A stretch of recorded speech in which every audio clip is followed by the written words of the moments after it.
Le soulagement à Crespin et Petite Forêt après l'annonce du contrat géant pour Alstom et Bombardier, choisi pour construire le futur RER parisien.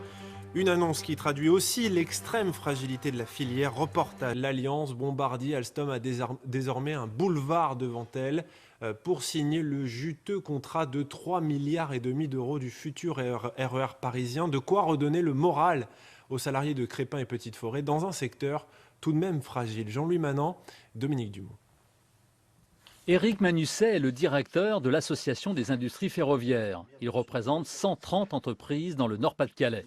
Une commande de 3,5 milliards évidemment le rassure, à condition, dit-il, de réorganiser la filière pour éviter un nouveau passage à vide.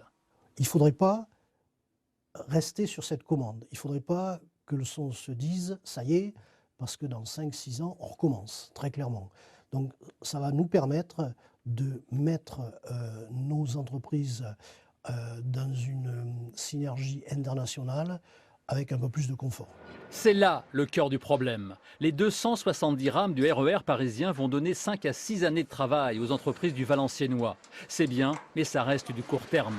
La Chine, les pays de l'Est ou encore l'Espagne fabriquent des trains moins chers qu'en France et la France tarde à réagir. Il n'y a jamais eu de véritable filière ferroviaire en France au ministère de l'économie. Alain Bocquet l'avait dit dans sa commission d'enquête sur l'industrie du ferroviaire. Il n'y a pas un bureau avec écrit ferroviaire dessus. C'est malheureux. Alors si ça n'existe pas à Paris, nous pouvons le faire, nous, dans la région Hauts-de-France, inventer le Made in Hauts-de-France pour le ferroviaire et pourquoi pas construire ici l'Airbus du rail. Nous avons tous les atouts, tous les savoir-faire et les machines pour ça. Les Espagnols, justement, ils ont jeté l'éponge. Pour son usine ici, à Bagnères de Bigorre, le constructeur ferroviaire ibérique CAF voulait également cette commande de 270 RER. Commande qui ira donc aux usines valenciennoises, Alstom et Bombardier.